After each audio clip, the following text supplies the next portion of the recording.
নমস্কার বন্ধুরা, আপনারা সবাই কেমন আছেন? আশা করি আপনারা সবাই ভালো আছেন। তো মাকে দেখে ভাবছেন আজকে আমি কোথায় বেরোচ্ছি। হ্যাঁ, তো আজকে আমি বেরিয়ে গেছিলাম সরস্বতী ঠাকুর কিনতে। তো আজকে সরস্বতী ঠাকুর পুজোর আগের দিন। তো আগের দিনে আমি আমাদের লালুকে টাটা করে আমরা ঠাকুর কিনতে চলে গেছিলাম মায়ের সাথে। আমি এবং মা রাস্তায়, যে মা আমার জন্য দাঁড়িয়ে রয়েছে। তো বেশি কথা না বাড়িয়ে চলো আজকে আমাদের সরস্বতী ঠাকুরটা কিনে নিই। চলো যাওয়া যাক। তো রাস্তায় কিন্তু চলে এসেছি মেন রোডের সামনে। তো চলো যাওয়া যাক মূর্তির সামনে। তো এখানে একটা লোকনাথ ঠাকুরের মূর্তি বাড়িতে পুজো হয়, তো সেটাই তোমাদের একটু শেয়ার করলাম। তো এই যে দেখো, স্টেশন রোডের সামনে কিন্তু আমরা চলে এসেছি, এবং এই যে ডান দিকে দেখতে পাচ্ছ, সরি বাঁ দিকে, তো এখান থেকেই কিন্তু আমরা ঠাকুর কিনবো। তো দেখো কত ঠাকুর এসছে।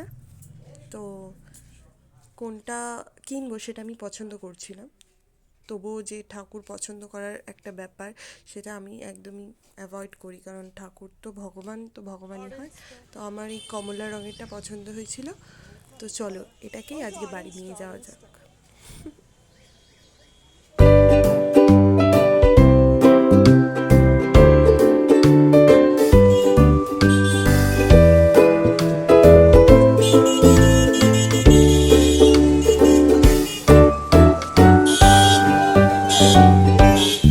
তো ঠাকুর চয়েস করতে করতে দেখছিলাম রাস্তা দিয়ে একটা বড় সরস্বতী ঠাকুরের মূর্তি যাচ্ছিল। তো ওটাই তোমাদের সঙ্গে দেখালাম, শেয়ার করলাম।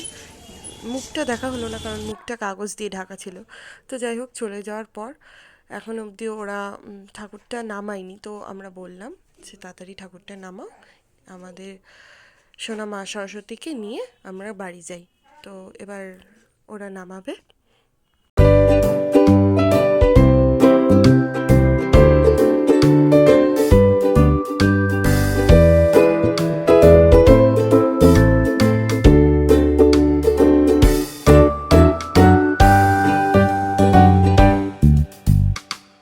দেখো সাবধান।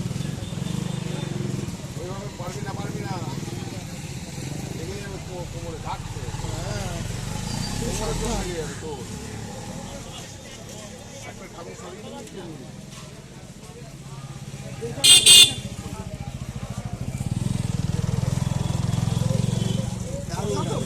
হ্যাঁ, নৌকোর ওপরে বসে, নিচে জল, ওপরে নৌকোর ওপরে বসে। দারুণ ঠাকুর, দারুণ। তাই না? তো এবার দোকান বিক্রেতারা একটু ঠাকুরটাকে আমাদের সুন্দরভাবে দেখানোর জন্য একটু তুলে বসালো, এবং আমরা সেটা দেখলাম যে না, ঠাকুরটা কোনো ভাঙাচোরা কিছুই ছিল না, সুন্দরই ছিল, এমনি দেখতে খুব ভালো লাগছিল। তাই এটাকেই আমরা পারচেস করেছিলাম। তো চলো এবার মা সরস্বতীকে আমাদের বাড়িতে নিয়ে যাওয়ার পালা। তার আগে ভালো করে একটু মুখটা ঢেকে নেবে দড়ি দিয়ে, হালকা করে।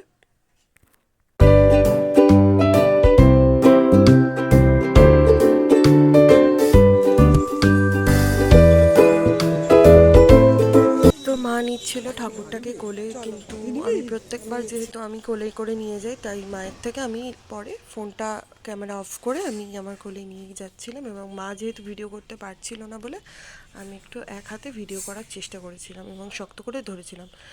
সরস্বতী ঠাকুরটা কিন্তু একটা বাচ্চার সমান। তো দেখো আমরা কিন্তু বাড়িতে নিয়ে চলে এসেছি ঠাকুরটাকে, এবং আমি একটু ঠিক মতো বসালাম ঠাকুরটাকে, যাতে সরিয়ে বসালাম যাতে পড়ে না যায়।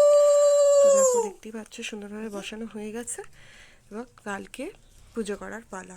ব্যাস। তো চলো তোমাদের আরেকবার দেখিয়ে দিই ভালো করে ঠাকুরটাকে। তো দেখতেই পাচ্ছ, এই যে এটা দেখছো গতবারের সরস্বতী ঠাকুর। আমি পছন্দ করে প্রত্যেক বছর আমি কিন্তু পছন্দ করে ঠাকুর নিয়ে আসি সরস্বতী ঠাকুরকে। তো এটা আগের বছরের, এটার মুখটাও খুব সুন্দর ছিল। এবং এই যে সরস্বতী, তো ঘরে এসে দেখি কি একজন যেন পেন রেখে গেছে। এটা আমার মেজো জেঠুরই কাজ, আমি বুঝতে পেরেছি। তো পেনটা খুলে দেখলাম কিরকম একটা অদ্ভুত টাইপের পেন। তাই বললাম, আমি ভাবছি সরস্বতী ঠাকুরই মনে আমাকে পেন দিয়ে গেল নাকি। কিন্তু না, আমার মেজো জেঠু যেহেতু অ্যানিম্যাল ডক্টর, তো ওখানে অনেকে কোম্পানি থেকে কিছু না কিছু একটা গিফট করে। তো সেটাই গিফট করেছিল, এবং আমাকে জেঠু দিয়েছিল পেনটা। তো বেশ, পেনটার কালারটা খুব সুন্দর ছিল, একদম নেভি ব্লু কালারের। তো এটা আমি সঙ্গে সঙ্গে সরস্বতী ঠাকুরের পায়ের সামনে রেখে একটু নমস্কার রেখে দিলাম। তো আজকের ভিডিও এই পর্যন্তই। ভালো